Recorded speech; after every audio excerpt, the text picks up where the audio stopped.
आज समाजवादी पार्टी के राष्ट्रीय अध्यक्ष अखिलेश यादव मैनपुरी प्रत्याशी लोकसभा प्रत्याशी मैनपुरी पहुंचे, जहां उन्होंने जनसभा को संबोधित करते हुए भारतीय जनता पार्टी पर जमकर निशाना साधा। जनसभा संबोधन से पूर्व लोकसभा प्रत्याशी डिंपल यादव एवं सपा राष्ट्रीय अध्यक्ष अखिलेश यादव का माल्यार्पण कर स्वागत किया गया। मैनपुरी में जनसभा को संबोधित करते हुए अखिलेश यादव ने भाजपा सरकार पर जमकर निशाना साधा। उन्होंने कहा कि वे लोग युवाओं को नौकरियां नहीं देना चाहते हैं, ये लोग आने वाली पीढ़ी के भविष्य का फैसला करेगा। समाजवादी पार्टी के राष्ट्रीय अध्यक्ष अखिलेश यादव ने सपा प्रत्याशी एवं पत्नी डिंपल यादव की ऐतिहासिक जीत की अपील की। उन्होंने भाजपा पर निशाना साधते हुए कहा कि इन बीजेपी वालों ने उद्योगपतियों का 16 लाख करोड़ रुपए कर्जा माफ किया है, लेकिन किसानों का नहीं। इंडिया गठबंधन किसानों का पूरा कर्जा माफ करने की घोषणा की, वही हम गरीबों को आटा के साथ डाटा भी मुफ्त देंगे। उन्होंने जनसभा को संबोधित करते हुए सूट बाइट के माध्यम से क्या कुछ कहा, देखिए इस रिपोर्ट में।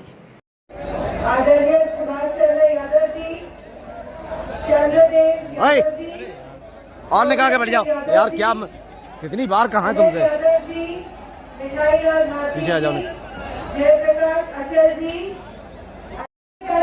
हमारे वोट पिछली बार से अधिक ना हो, लेकिन मुझे पूरा विश्वास है कि समाजवादी पार्टी और आप लोगों के योगदान से हम पिछली बार की मार्जिन को भी बढ़ा के लेके आएंगे। आएंगे कि नहीं आएंगे? आएंगे कि नहीं आएंगे? आएंगे कि नहीं आएंगे? तो ये त्रिवाचा हो गया, क्या हो गया? और त्रिवाचा का मतलब वचन दे दिया। और बहुत पुरानी कहावत है, और बहुत पुरानी कहावत ये है हमारे देश की कि प्राण जाए लेकिन, तो बताओ इन झूठों को हटाओगे कि नहीं हटाओगे? और जो वोट की लूट मचाई हुई है इन लोगों ने, और लोकतंत्र खतरे में क्यों है, आज मैं आपको बताती हूँ कि लोकतंत्र खतरे में क्यों है। लोकतंत्र खतरे में इसीलिए है, हमने देखा कि किस तरह चेयरमैनी के चुनाव में हमारे प्रत्याशी सुमन राजपूत को, सुमन वर्मा जी को इन लोगों ने हराया। जीत तो रही थी सुमन वर्मा जी, लेकिन इन्होंने वोट की लूट करी और साथ में उनका अपमान भी किया। तो यह पार्टी वो पार्टी है जो किसी को सम्मान नहीं दे सकती है। और बताइए अनु दीक्षित को हराया कि नहीं हराया? और चेयरमैनी के चुनाव में गुप्ता जी को हराया कि नहीं हराया?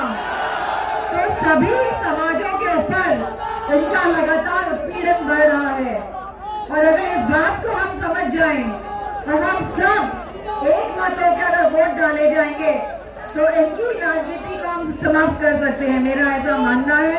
तो मेरा आप सब लोगों से यही कहना है कि इस लोकतंत्र को बचाने की लड़ाई में आपका साथ और समर्थन बहुत जरूरी है। इन्हीं शब्दों के साथ में आप लोकसभा का चुनाव है, वहीं संविधान बचाने का भी चुनाव है। ये 2024 का चुनाव समुद्र मंथन की तरह संविधान मंथन का चुनाव है। एक तरफ वो लोग हैं जो संविधान के भक्षक हैं, और हम आप वो लोग हैं जो संविधान की रक्षा करना चाहते हैं। ये वही संविधान है जो बाबा साहब भीमराव अम्बेडकर जी ने दिया है। ये संविधान हमें अधिकार दिलाता है, ये संविधान हमें सम्मान दिलाता है। ये संविधान जो बाबा साहब भीमराव अम्बेडकर जी ने दिया है, ये संविधान हमारी संजीवनी है। और ये धीरे धीरे संविधान से दिए हुए अधिकारों को छीन रहे हैं, इसीलिए लगातार ये निजीकरण कर रहे हैं। जो लोग कह रहे हैं कि आरक्षण नहीं खत्म हो रहा है, हमारे पढ़े लिखे नौजवान जानते होंगे, कोई चीज निजी हाथों में चली जाएगी तो उसमें आरक्षण नहीं होगा। धीरे धीरे ये हर सरकारी चीज को बेच रहे हैं, और जब सरकारी चीजें बिक जाएंगी तो आपका हमें जो बाबा साहब भीमराव अम्बेडकर जी ने अधिकार दिए थे वो अधिकार छीन रहे हैं, नौकरियां छीन रही, आरक्षण। इसलिए न केवल हमारे भविष्य का चुनाव है, बल्कि आने वाली पीढ़ी उसके भविष्य का भी चुनाव है। हमारे नौजवानों की केवल नौकरी नहीं छीनी इन्होंने,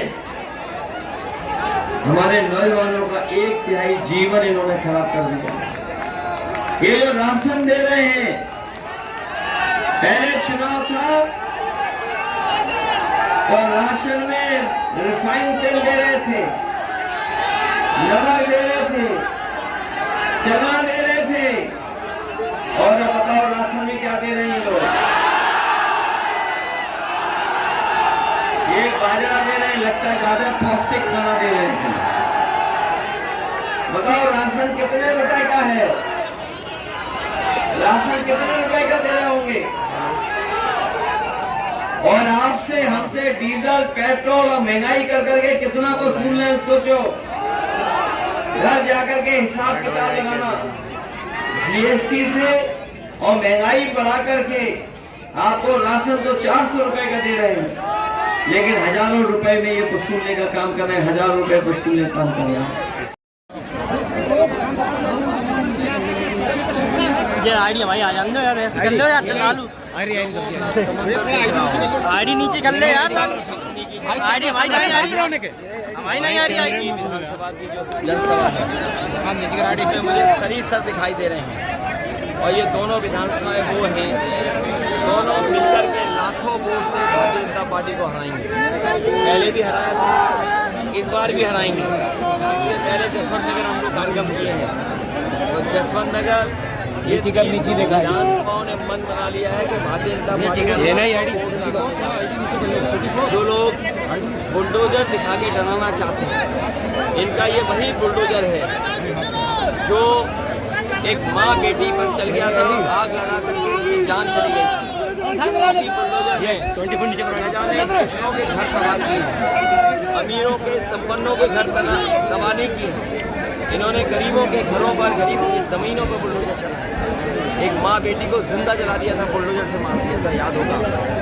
तो ये डराना चाहते हैं, उन्हें कम से कम चुनाव में बुलडोजर नहीं दिखाना था, रोजगार मेला कर करके बेरोजगारों को रोजगार दिलाना था।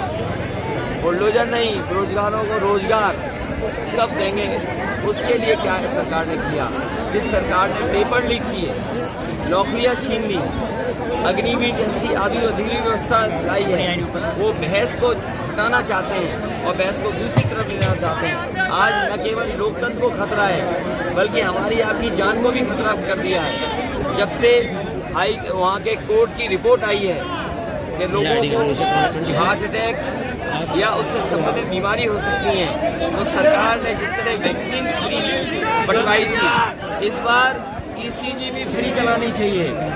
लोगों की, गरीबों को जिस तरह इन्होंने वैक्सीन लगाया था, उनकी ECG भी फ्री हो, उनका इलाज फ्री हो। महंगाई बढ़ गई, बीमारी बढ़ गई, किसानों को MSP का अधिकार नहीं दे पा रहे हैं, कैसे मिलेगा उसको कोई जवाब नहीं है, इसलिए बुलडोजर ये भैया कल मायावती आई थी,